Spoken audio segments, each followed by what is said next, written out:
एक व्यक्तिगत घटने, वैष्णवी हगवणे केस आणि भावनिक प्रभाव. अंकिता वालावलकरने वैष्णवी हगवणे केसावर भाष्य केलं आहे. पुण्यातील या घटनेनंतर लग्न व्यवस्थेवर अनेक प्रश्न उभे राहिलेले आहेत. लग्नानंतर 9 महिन्यांची लेकरू असलेल्या वैष्णवीच्या आत्महत्येची बातमी ऐकून समाजात मोठ्या चर्चा सुरू झाली होती.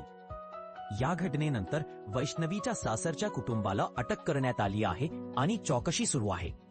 कोणतरी सोशल मीडिया प्रभाविका कोकण हार्टेड गर्ल अर्थात अंकिता वालावलकर ने नुकताच तिच्या YouTube चॅनलवर व्लॉग शेअर केला आहे. अंकिताने तिच्या व्लॉगद्वारे घरगुती तणाव, लग्नातील गोलाबेरीज यांच्याविषयी चर्चा केली आणि समाजातील ट्रॉलर्सना स्पष्टपणे उत्तर दिलं. तिच्या बोलण्याने असे स्पष्ट झाले की समाज आपल्या भाषांद्वारे किती सभ्य असणे अपेक्षित आहे आणि समाजातील लोकांची मानसिकता बदलण्याची गरज आहे. या घटनेने लग्न व्यवस्थेत होणाऱ्या आर्थिक भावनात्मक पातळीवरच्या प्रश्नांचे महत्त्व पुन्हा अधोरेखित केले आहे.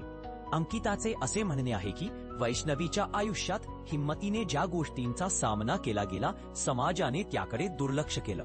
तिच्या कथेतून महिलांच्या हक्कांबद्दल असलेल्या समजुतींचा आणि त्याच्या समाजातील दृष्टिकोनातून कसा वापर केला जातो हे स्पष्ट दिसून येतं. श्रीमंत परिवारांची मुलं असो किंवा गरीब, समाजाची वैधता वा अपेक्षा सर्वांमध्ये तशाच असतात.